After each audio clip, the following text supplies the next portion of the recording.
Bonjour Thérèse, comment ça va? Alors ça va très très bien, je suis très contente de t'accueillir chez moi pour ce petit interview. Je te remercie en tout cas de m'avoir ouvert les portes. C'est vrai que la méditation, c'est quelque chose que peu de personnes connaissent. Et donc, je vais te poser quelques questions pour démystifier un peu ce que les gens pourraient penser de la méditation. Et donc, on peut déjà commencer par une petite présentation de toi. Alors moi j'ai quelques années au compteur, donc j'ai une longue histoire derrière moi. Et pour parler directement du sujet, j'ai commencé la méditation vers mes 40 ans, un moment d'une séparation douloureuse et difficile, et où j'ai cherché du sens à ma vie, du sens à cette épreuve. C'est comme si la méditation m'avait été proposée sur un plateau d'argent pour ne pas me laisser complètement couler dans la difficulté et dans tout ce qui se passait autour et avoir comme un pôle de stabilité intérieure et trouver du sens petit à petit. C'est vrai que c'est intéressant. Et du coup, tu pratiques la méditation depuis tes 40 ans. Oui, j'ai commencé par la méditation zen, qui est la méditation, je dirais, pour moi la plus rigoureuse. C'est d'inspiration japonaise, donc c'était dans la méditation d'Eshimaru, une lignée très pure et dure du zen, que j'ai beaucoup aimé, parce que c'était comme une structure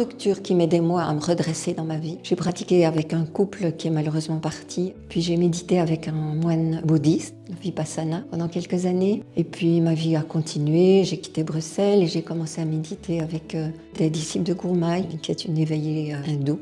Et puis j'ai fait après la méditation en pleine conscience, qui est très très connue aujourd'hui un peu partout. Puis quand j'ai rencontré Idriss Lahore, qui est un homme remarquable qui vivait en France, j'ai commencé la méditation originelle avec lui. Et là j'ai su que c'était ça qui me convenait. Et donc depuis 10 ans, je pratique cette méditation 20 minutes, 2 fois par jour, matin et soir.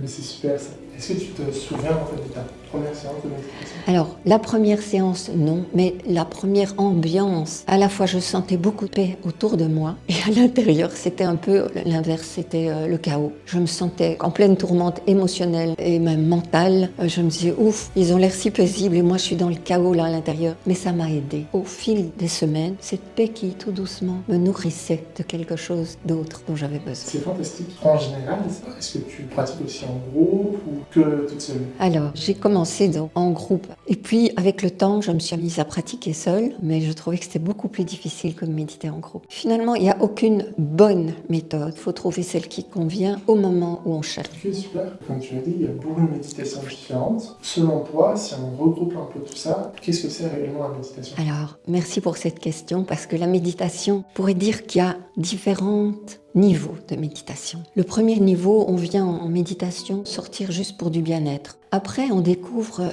mais derrière, il y a quelque chose de plus profond. On peut toucher à ce qu'il y a de plus élevé en nous, c'est notre esprit. Et alors là, on touche à une toute autre dimension. Mais on peut aussi entrer en méditation sans chercher ça du tout. Ok, c'est vrai que c'est très intéressant. Et j'ai quelques questions qui pourraient potentiellement venir de personnes qui nous regardent. Faut-il réellement, entre guillemets, vider son esprit pour méditer? Ou c'est une fausse bonne idée? Alors, vider son esprit pour un être humain, c'est presque impossible. Notre mental, il est fait pour tourner. C'est un excellent outil pour réfléchir à des bonnes solutions, résoudre des problèmes. Pour la méditation, on n'arrive pas à vider son mental. Ce qu'on arrive à faire, c'est à le calmer. Une idée monte, je choisis de ne pas la suivre. Je ne la juge pas, je ne la condamne pas, parce que ça, c'est encore de l'agitation. Comme un nuage, je le laisse passer. Comme les émotions. Ça a l'air tout simple quand je le dis, et c'est pas du tout si simple. Ok, c'est vrai que c'est très intéressant. Et pour pouvoir faire tout ça, est-ce qu'il faut une posture assez particulière ou une respiration qu'il faut garder constamment ou...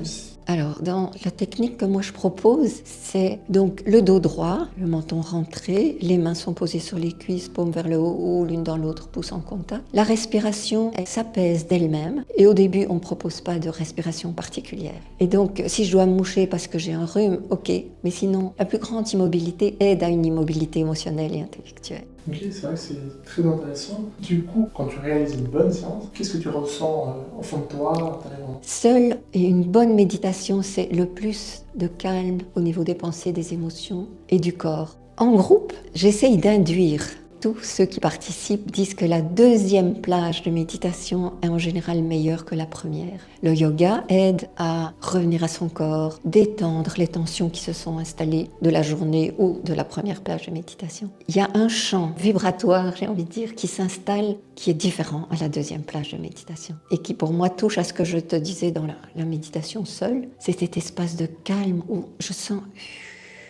et où on est presque en communion, comme si on était dans une forme de proximité du cœur. Mais c'est très intéressant. Est-ce que ça peut être ouvert vraiment à tous? Ou alors il faut vraiment une bonne volonté? Parce que certaines personnes pourraient croire que la méditation c'est une croyance. Qu'est-ce qu'on pourrait dire un peu à ces gens-là qui doutent ou des gens qui sont un peu intéressés sans être réellement intéressés? Alors, si quelqu'un doute, je propose, venez essayer, donnez-vous 2-3 séances, il n'y a pas d'engagement. Ça convient, parfait, on reste, on continue. Ça convient pas, on cherche une autre méthode pour traverser ou pour vivre, tout simplement. Pour moi, donc j'ai pas essayé, mais Non. ça m'intéressait pour justement Voilà. faire ce reportage et Oui. pouvoir potentiellement donner envie ou donner la curiosité aux gens qui ne connaissent pas. Ça n'a rien à voir avec une croyance religieuse, ça j'insiste beaucoup. On peut méditer juste pour le bien-être. Et puis, ce qu'on découvre, c'est personnel à chacun. Et c'est parfait comme ça. Et alors, la richesse aussi, c'est qu'on partage ensemble. Et d'entendre ce que les autres disent, tiens, mais moi aussi, mais j'aurais pas osé le dire. Mais quelqu'un d'autre ose dire, moi j'ai touché à quelque chose. Ce petit moment de convivialité après l'heure de méditation est un moment très précieux.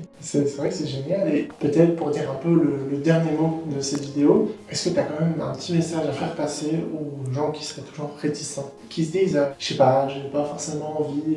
Alors, pas envie, ça se respecte. Bienvenue, même par curiosité. S'il y a une réticence ou des croyances, non, mais c'est louche, c'est sûrement une secte, soit téléphoner, poser une question et venez me rencontrer même. Je suis toute prête, hein. J'ai eu mon temps.